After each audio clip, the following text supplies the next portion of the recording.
Entre Encinas y Alcornoques se divisa un pueblo blanco en las laderas de Sierra Bermeja. Aromas de jara, tomillo y plantas silvestres dan la bienvenida al caminante. El guardián de las llaves del pueblo nos abre las puertas. Castillo de las Guardas, pueblo protegido por sus 12 rosas, convertidas en aldeas que mantienen la identidad de un pueblo que nos descubre las puertas de mi memoria. Ya en tiempos antiguos, el ser humano se asentó en tan ricas tierras a la orilla del Guadiamar. Antepasados prehistóricos, romanos de la época del emperador Trajano, árabes y cristianos vivieron por estos lares.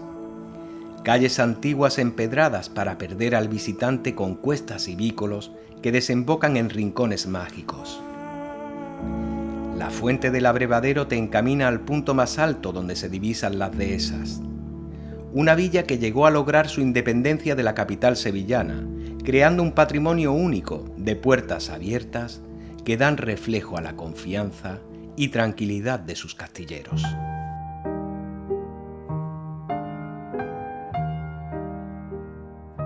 En las puertas de la memoria de un castillo se encuentran niños que trepan por las almenas de la fortaleza, mientras un rapaz estudioso se encuentra leyendo un libro. Palabras de orgulloso castillero en busca de una verdad justa, conocedor de sus personajes más ilustres, profesor deseoso de regresar a la cuna que lo vio nacer y crecer para encontrar la tranquilidad, la historia y sus recuerdos. El Castillo de las Guardas se denomina así desde tiempo inmemorial. Bueno, hay que hacer una precisión. Realmente su nombre era el Castillo de las Guardas La Real.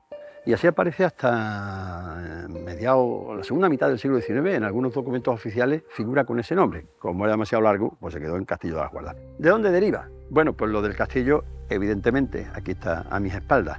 Este era un castillo del que quedan estas ruinas apenas, que tenía un carácter defensivo. ¿Defensiva frente a quién? Bueno, pues siempre frente al extranjero, frente al otro. Las invasiones ya fueran procedentes del reino de Portugal, en la época musulmana, que se sabe que iba avanzando los reinos cristianos y demás, y la función de este castillo tenía pues comprobar que el enemigo no se acercaba, o si se acercaba darle aviso a la población para que tomara las medidas adecuadas. Aquí se situaban, como se ve por esos orificios que había ahí, pues se podía vigilar desde muy lejos, se veía el acercamiento eventual de caballería o de infantería, en fin. El castillo tiene una peculiaridad también, y es que tiene numerosas aldeas. Actualmente son 10 u 11. ¿Y por qué esas aldeas y esa forma que tienen que parece que rodean al pueblo? Pues yo creo que era porque se asientan donde las poblaciones encuentran alguna razón para vivir un poquito mejor. Algunas tienen una explicación bastante lógica. Por ejemplo, Arroyo de la Plata, la Venta, que decimos aquí, está en la carretera. La carretera siempre ha sido una fuerza muy atractiva para el asentamiento de las poblaciones. Valdeflores, un poco más adelante, igual. La Aulaga, en otra carretera, igual. Casi todas, o varias de estas que he citado, tienen una carretera como motivo principal, pero hay otras más alejadas, como son las Cañadillas o Archidona. Archidona concretamente, la carretera llega allí y allí muere, no hay más. La fecha o el momento en que hay un asiento poblacional aquí en el castillo no podría precisarlo, no lo sé, yo no lo he encontrado en los archivos, pero sí sabemos que hay algunos dólmenes y desde luego aquí certeza hay de que la población estaba ya antes de la época cristiana, porque existe, se halló a mediados del siglo XIX en la dehesa de abajo, que es una finca que está por allí, un tesorillo, el tesorillo romano que se llama, con numerosas monedas de la época de Trajano y Adriano. Y es el segundo tesoro más importante, después del Carambolo, de la provincia de Sevilla. Sí que ha tenido el Castillo de la Guarda un importante capital humano. Y desde luego el más importante históricamente es Bartolomé Gómez del Castillo, que da nombre a una de las calles principales del pueblo. Bartolomé Gómez del Castillo fue un familiar de la Inquisición. Familiar era un cargo, una especie de comisario. o dicho más vulgarmente, una especie de delator de la Inquisición. Señalaba con el dedo al hereje, al judío, al musulmán, que fuera, y le hacían un proceso al que fuera, le confiscaban los bienes y él algo cogía. Así, sí, esa es la realidad. Lo más importante de Bartolomé Gómez del Castillo es que con esos bienes que tuvo, pues él ordenó la creación de un patronato. Un patronato es como una obra pía, bueno, lo que actualmente son las fundaciones. Se dota un capital, un dinero, y con el producto de ese capital se hacen determinadas obras, del tipo que sean. Hasta el siglo XX, hasta mediados del siglo XX, había dinero en ese patronato y hacía obras de caridad que beneficiaban a gente humilde. Hay otra persona o personaje o hijo ilustre del Castillo de las Guardas, como a mí me gusta denominarlos, que fue don Antonio González Meneses. Este hombre tuvo una historia fuera del pueblo, estuvo en Barcelona en círculos anarquistas en finales del siglo XIX, pero la relevancia que tiene para el castillo es que viene a ser director facultativo de las minas del Castillo de las Guardas, la mina Admirable, que está a 5 kilómetros de aquí, donde está ahora la reserva de animales. Y a principios del siglo XX, no hay que decir que aquí en el castillo, como en Río Tinto y como en cualquier sitio, pues las condiciones de trabajo eran de semi-esclavitud. Moría un obrero, se sustituía por otro y nada más. Sin embargo, don Antonio González Meneses hizo aquí una obra extraordinaria porque concedió derechos a los trabajadores, los respetó. Acababa de publicarse, creo que fue en 1904, la ley de accidentes de trabajo, que los patronos se saltaban por encima cada vez que podían. Y don Antonio González Meneses fue un hombre humano. Ya había dejado atrás sus ideas anarquistas, etc. Siguió siendo un hombre proclive al progreso, pues lo que podríamos decir en la época actual, un hombre progresista, pero desde su importante cargo de director de las minas, pues hay que decir que favoreció a muchísima gente aquí, y sobre todo porque las condiciones de salud y de seguridad de los mineros en el trabajo mejoraron mucho durante su tiempo aquí, que no fue demasiado, 5 o 10 años quizás. Por ese motivo el ayuntamiento le dedicó también una calle aquí en la población. Y esto ha sido sede de algunos hechos curiosos, por ejemplo, la jura de la Constitución de 1812, la famosa Pepa. Sí, hubo un acto después de un Te Deum en la iglesia, se vinieron aquí la corporación solemnemente constituida y en formación a jurar la Constitución.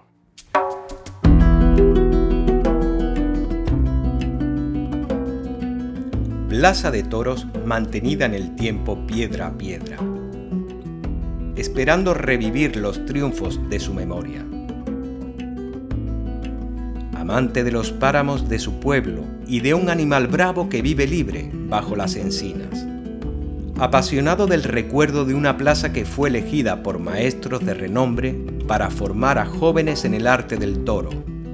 Un alma apasionada que pagaría doble entrada, la de ver la faena y tan bellos paisajes de la dehesa. Aquí la fiesta de toros era solamente en septiembre, que era la feria, 1, 2, 3 de septiembre normalmente.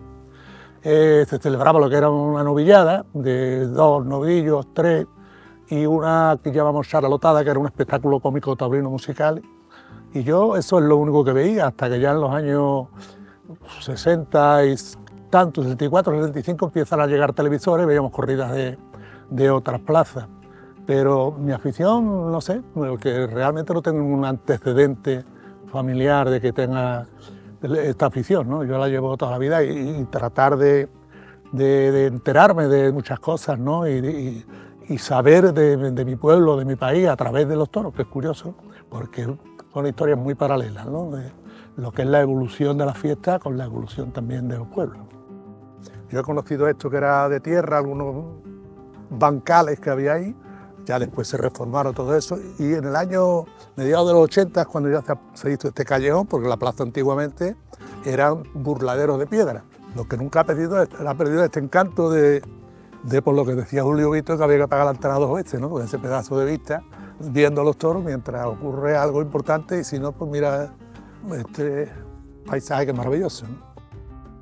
Juan Belmonte estuvo aquí ya retirado del toreo, pero que él rejoneó después de dejar la etapa de torear a pie, toreó a caballo, y aquí vino varias veces por la amistad que le unía con un médico de aquí de la localidad. Hubo un tiempo que se organizaba un festival que también Emilio Muñoz, que lo tuvimos también de vecinos, estuvo un tiempo viviendo aquí en la finca que tenía aquí, y la reaparición la hizo aquí, un torero que fue figura, se retiró y estuvo unos años fuera del toreo y empezó aquí otra vez con el Gusanillo, toreó aquí un festival y a partir de ese festival otra vez volvió a vestirse de luces y estuvo varias temporadas.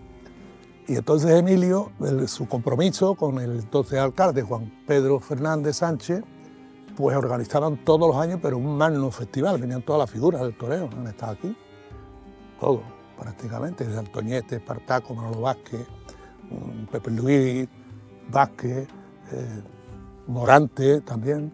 Recuerdo que era un llenazo, hay fotos que yo recuerdo, no la foto en sí, sino haber participado de este lleno. Hay otra que son del año 40 por ahí, que yo no existía, pero de los años 60, ver esto, sobre todo en el espectáculo cómico taurino, esto se ponía lleno hasta arriba.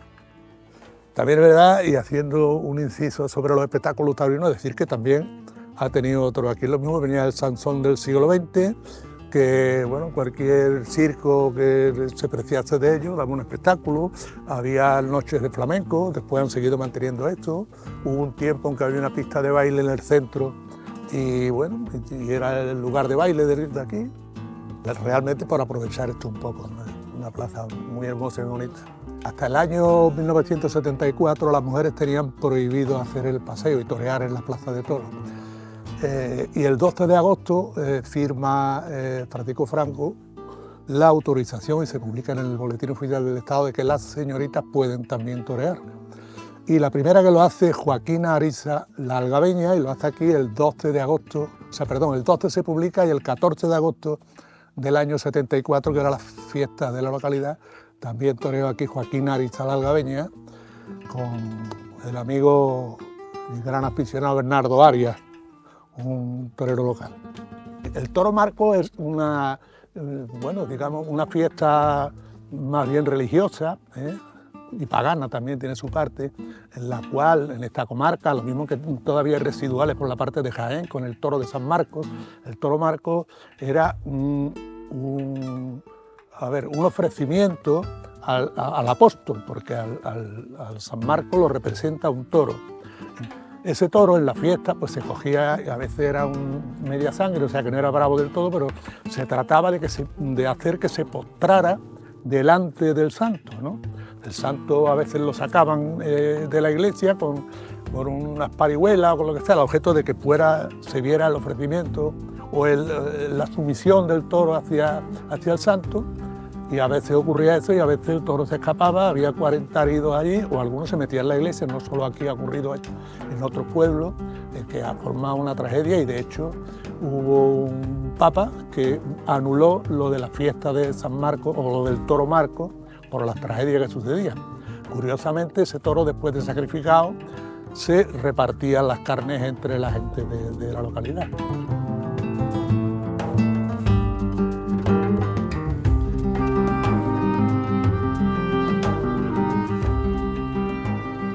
Olavide, en un anuario, hace alusión en este término en que había dos ganaderías. Hablo de finales del 18. Después, actualmente, pues hay, si empiezo por la carretera, desde Clotilde de Carbo, Buenavista, los hermanos San Pedro, está Martín Lorca, que es el que he comentado antes, el Puerto Acebuche, que es de la familia Osborne, Graviel Roja, Toros de la Plata, que es una que es propiedad de la familia Trapote y Juan Pedro Domés, que es por esta zona.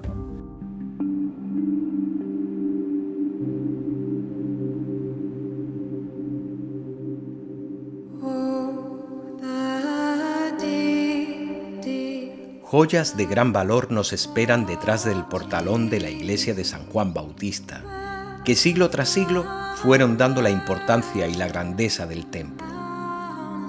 Un joven guardián nos abre las puertas de la espiritualidad del Castillo de las Guardas. Con caminar pausado nos acompaña mostrándonos los detalles de una iglesia que deleita los sentidos y nuestra alma. Una iglesia rica patrimonialmente porque Se construye sobre una antigua mezquita derruida en un terremoto que hubo en el siglo XIV, si no me equivoco. Y a partir de ahí, entre los siglos XV y XVII, pues comienza a alzarse progresivamente, ¿no? El estilo podría ser mudéjar, aunque convergen también estilos góticos y renacentistas.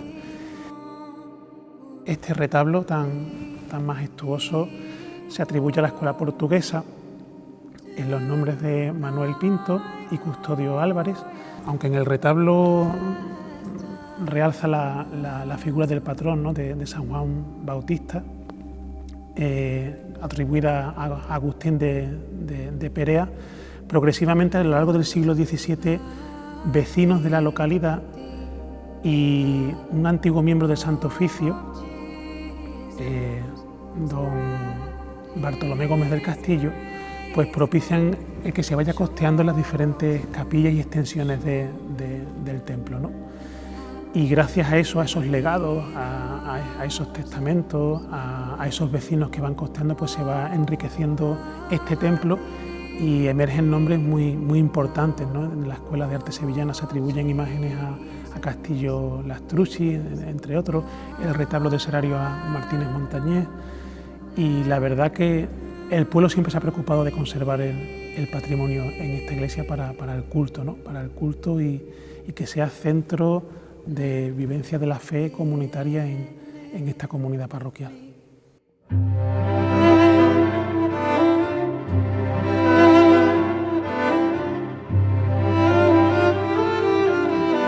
A las puertas de la fuente del abrevadero te llevan los aromas de un artesano que amasa, fríe y enmela el gustoso piñonate.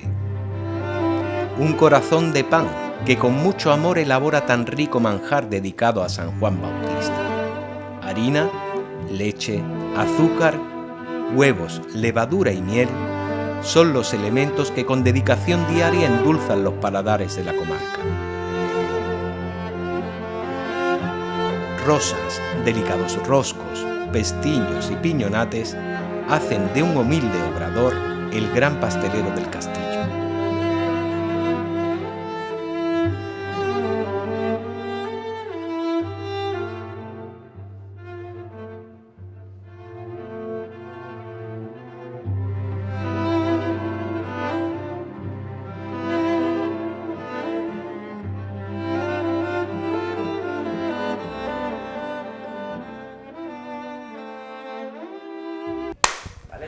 Nos encontramos en el Castillo de las Guardas.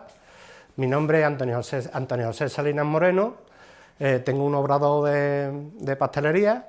Me dedico al producto artesanal y sobre todo al piñonate. Me dedicaba antes al mundo de la panadería y por el destino pues me arrastró hasta aquí, que verdaderamente es una buena opción porque me gusta el mundo de la pastelería. Mi madre le gusta mucho la repostería, mi padre tuvo también una pastelería antiguamente y aquí me veo haciendo piñonate y dándole sabor al pueblo. Nos dedicamos a hacer el pestiño, el rosco frito. Con el rosco frito lo hacemos con una diferente a los demás, porque aquí la gente hace el rosco frito embornizado en azúcar. Y nosotros lo hacemos con una glasa y después también pues, nos dedicamos a hacer las rosas de miel y sobre todo el piñonate, que es el dulce típico y tradicional de aquí del Castillo de las Guardas y verdaderamente el dulce que viene todo el mundo buscando al Castillo de las Guardas.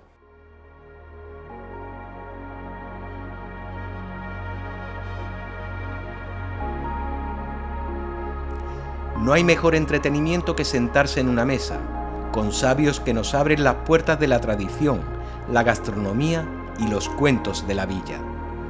Alma de panadero que aún a sus años nos regala con buen humor una tertulia alrededor de un vino y un buen queso de cabra. Abuelo panadero, maestro carpintero y artesano talabartero nos abren sus corazones, haciéndonos sentir castilleros. ¿Qué dicen ustedes? El de la miel es muy interesante, además es el único que se ha enfrentado y se ha enfrentado, que tiene como por enemigo tiene el farmacéutico, porque él ha inventado un sistema de Viagra. Tío de 12 abejas metían una latita que tú te la sueltas dentro del pantalón. Claro. Y entonces puede ser la Viagra natural. Primero tiene que hacerse un análisis por si son alérgicos. ¿Sabes lo que es un mediarmú, no? Es una medida árabe. Ah, sí. Estaba el armú, el mediarmú, la cuartilla. La cuartilla.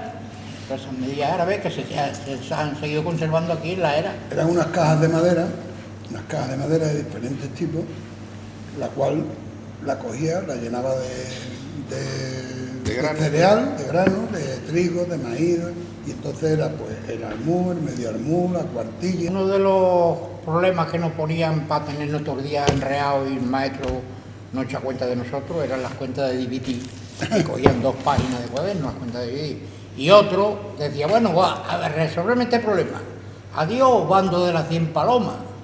Y salta, no llevas 100 palomas.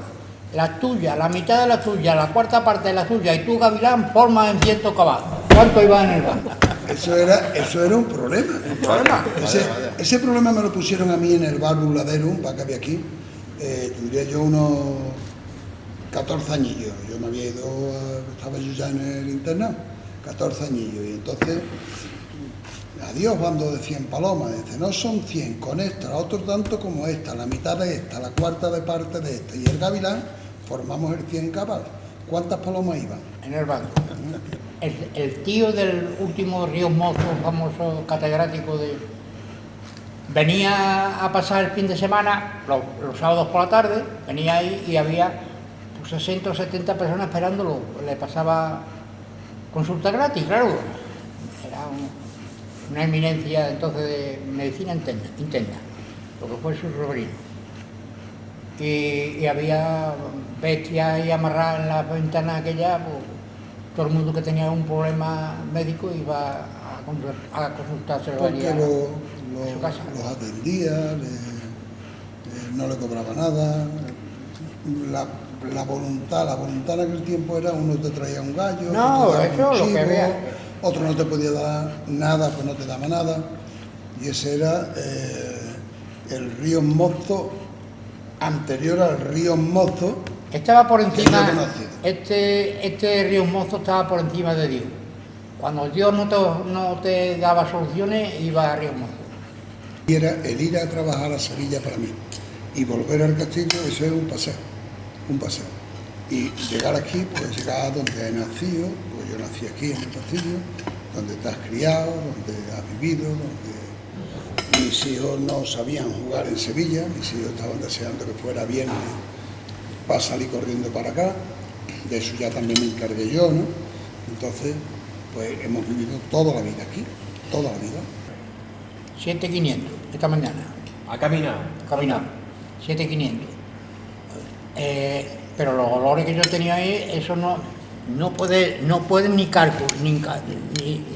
calculando muy fuerte, puedes calcularlo.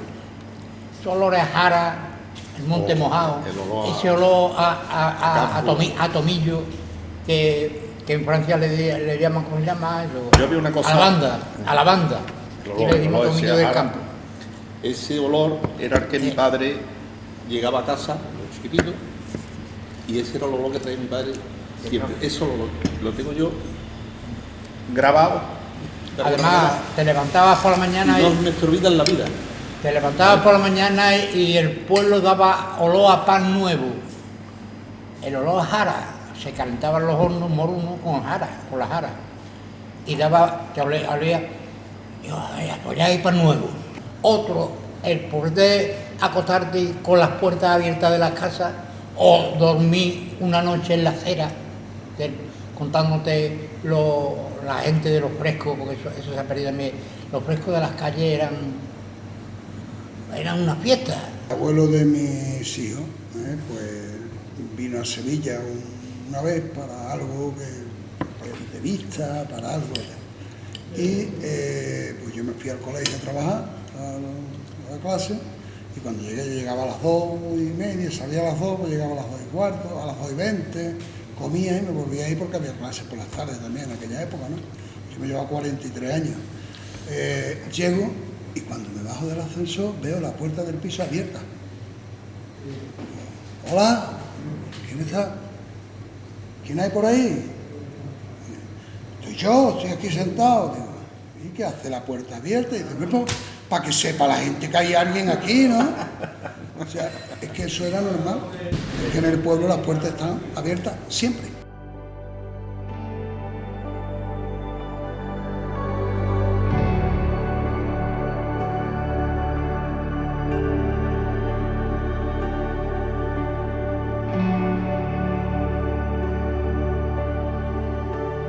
Un pasado lleno de nostalgia, un presente que reivindica en voz alta que aún sigue adelante y un futuro que se forja en los cimientos de su memoria. Jóvenes almas nos invitan a conocer su identidad de castillero. Senderos animan a los viajeros a explorar sus caminos. Y al caer el sol, nos espera el guardián de las llaves para cerrar las puertas de los recuerdos.